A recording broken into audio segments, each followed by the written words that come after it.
की बात कही जाए तो विकास तो हो ही रहा है, लेकिन कई मुद्दों को लेकर जो आपका ये घोषणा पत्र में रह रहा था उससे कुछ भटकता हुआ दिख रहा है सर, इस पे आप क्या कहेंगे? घोषणा पत्र का अगर कोई एग्जाम्पल आप दे पाए मेरे को तो हमारे लिए ज़्यादा बेटर रहेगा, क्योंकि कल्पना जो हम किए हैं 5 साल के लिए किए हैं, ना कि 2 साल के लिए किए हैं। जी।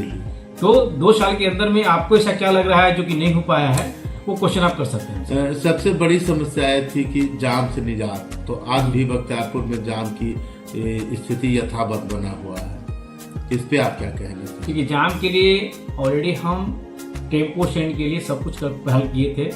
सीओ साहब के द्वारा हमको एनओसी मिल गया था जहाँ पर हम लोग खोलना चाह रहे थे जी। लेकिन उस जमीन पर किसी व्यक्ति के द्वारा बताया गया कि नहीं, वहाँ पर मछली पालन किया जाता है, वो तालाब है, जो कि ऐसा कुछ नहीं है। लेकिन फिर भी वहाँ पर तालाब दिखाया गया और एनओसी लाके वहाँ से दे दिया गया मेरे को। बजाते इसके लिए फिर हम जगह खोया जा रहा है, ताकि मतलब बख्तियारपुर थाना से लेके ब्लॉक के बीच में ऐसा कोई सरकारी जमीन मेरे पास नहीं अवेलेबल है जो कि मतलब हम उपलब्ध करवा सकें। इसके लिए प्रयास है कि कहाँ भी हो, जैसे भी हो, उस चीज को क्लियर किया जाए। एक समस्या थी अतिक्रमण, जिस पर आप चुनाव से पहले भी अतिक्रमण के ऊपर फोकस कर रहे थे। अतिक्रमण एक बड़ा समस्या है बख्तियारपुर में, तो अतिक्रमण आज भी यथावत बना हुआ है, उस पर किसी भी प्रकार का कोई काम नहीं हुआ है। देखिए, जहाँ तक अतिक्रमण की बात है, प्रत्येक महीना या 2 महीना बाद अतिक्रमण वो हटाते ही हैं। अब समस्या ये उत्पन्न होती है कि जब तक उनको हम एक स्थायी जगह नहीं दे पाते हैं, तब तक वो व्यक्ति को वहाँ पर कैसे हटाने चाहिए। क्या ये अस्थायी जगह की कुछ तैयारी हो रही है, चल रही है, या इस तरह की चीजें मिल सकेगा? इसके लिए बताते हम नगर परिषद के द्वारा डीएम साहब को, डीडीसी सर को एप्लीकेशन दिए हैं, ताकि हमको एक जगह ऐसा दिया जाए ताकि उसमें हम टेम्पो स्टैंड या वेंडर जोन वगैरह जो है हम स्थापित कर सकें। इसमें क्या लगता है कि आपको राजनीतिक रूप से भी जो है कि रोड़े अटकाए जा रहे हैं, या कुछ ऐसा माहौल ही है कि आप करने में समर्थ हो पा रहे हैं? ना, ऐसा देखिए, राजनीतिक है तो विरोधाभास तो चलेगा ही चलेगा, लेकिन आप जो विकास कार्य के लिए जो बैठे हैं वो कार्य नियंत्रण चलता रहेगा। वो साफ सफाई एक मुद्दा विशेष रूपेण है, हर नगर परिषद क्षेत्र का है, लेकिन साफ सफाई जो एजेंसी है वो करने में सफल दिख रहे हैं, क्योंकि कई वार्ड का भी हमने भी दौरा किया है, तो गंदगी यथावत बना हुआ है, पहले की तरह ही बना हुआ है। तो इस तरह की एजेंसी को आप क्या करना चाहेंगे? जहाँ तक बताते हैं एएनसी की बात है, तो एएनसी तो जो कार्य कर रही थी वो दिसंबर लास्ट खत्म हो गया उनका। आज 2 तारीख हो गया है और 1 तारीख से विभागीय कार्य हम लोग शुरू कर दिए। साफ सफाई का सारा जिम्मेवारी नगर परिषद के द्वारा है, और हम आपसे गुजारिश करते हैं कि आप मंथ के लास्ट में एक बार अपनी टीम के साथ पूरे नगर परिषद में आप घूम लीजिएगा, और लगे कि कचरा है तो फिर हमसे जवाब लीजिएगा। नहीं, तो हम लोग को दिखा था, और एक नाली निर्माण है, जहाँ नाली निर्माण का भी बात सामने आता है, जहाँ पे वायरल हो रहा था तेजी से वीडियो कि नाली निर्माण में धांधली है, तो उस तरह की चीजों को आप कैसे करें? अच्छा, एक ही बताइए मेरे को, नाली बनाने में धांधली कब होता है? नाली जब कंप्लीट होता है तब आपको मालूम चलता है कि इसमें क्या मटेरियल लगा, कैसा कॉस्ट उसमें लगा, कितना बनाए, छोटा बनाए या बड़ा बनाए, तब आप उसको क्वेश्चन उठा सकते हैं कि मतलब यहाँ पर धांधली किया गया है। अभी डायरेक्ट सिर्फ गड्ढा हुआ है, अभी वाटर लेवल लिया जा रहा है, और उसी में आप कह दें कि मटेरियल खराब है, ये हो गया है, ऐसे धांधली कर रहे हैं, ये बुनियादी चीज सब चीज है, बस विपक्षी लोगों का बोलना ही। अच्छा सर, आपके एक वार्ड पार्षद है, वो भी कई तरह के दोषारोपण कर रहे हैं, इस पे क्या कहना चाहते हैं आप?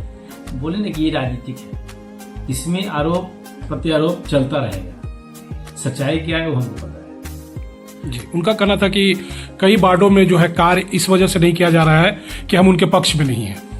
अच्छा, ये बताइए मेरे को, मेरे पास अभी 2 साल हुआ है, 2 साल में 54 योजना जो है टेंडर के माध्यम से किया गया, तो क्या किसी को हम काट दिए किसी वार्ड का? 27 गुना 54 योजना, 27 वार्ड को हम 2 योजना दिए। उसके बाद जहां जहां लग रहा है कि इम्पोर्टेंट है, जैसे ward number 10, ward number 11, ward number 16, ward number 17, ward number 1, यहाँ तक कि मेरा वार्ड जहाँ वार्ड नंबर 2, हम उसमें कार्य नहीं कर, अभी जाके वो कार्य कमिट करवाया चीज को, तो जहाँ आवश्यकता लग रही है वहाँ काम चल रहा है।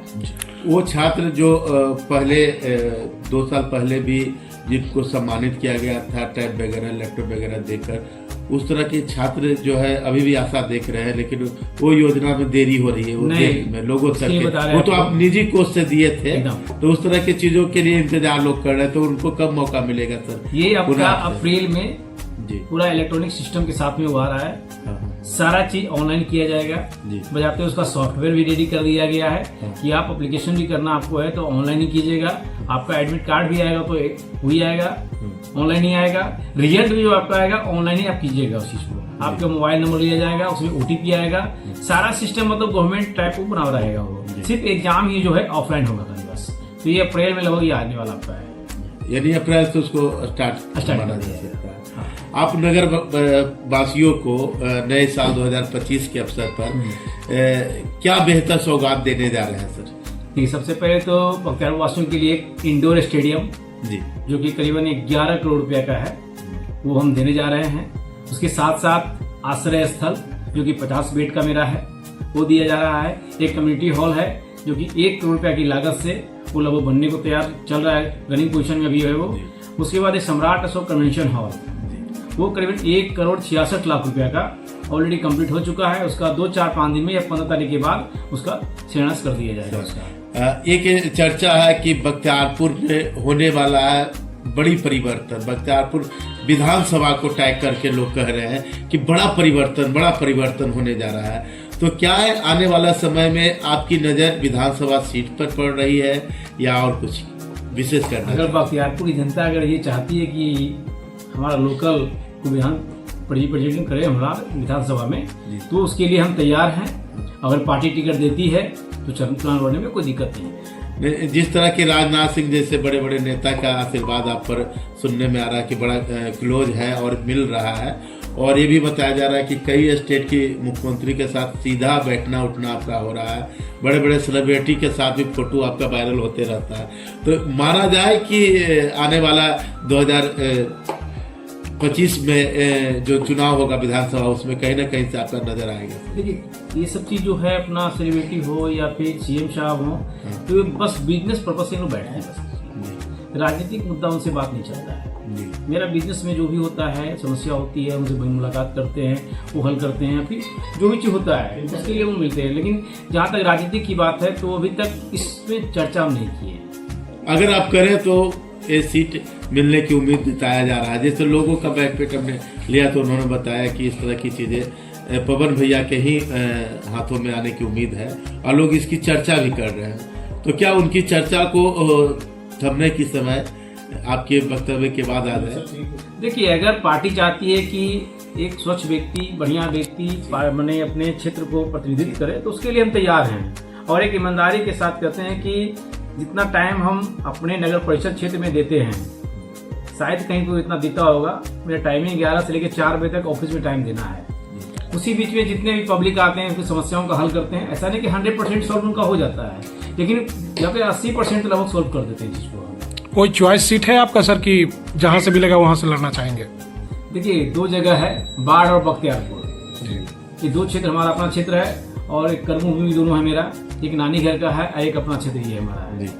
तो चाहे कि दोनों में कहीं भी टिकट मिले तो उसमें चुनाव लड़े और ईमानदारी के साथ चुनाव को निकाले, मेहनत करके।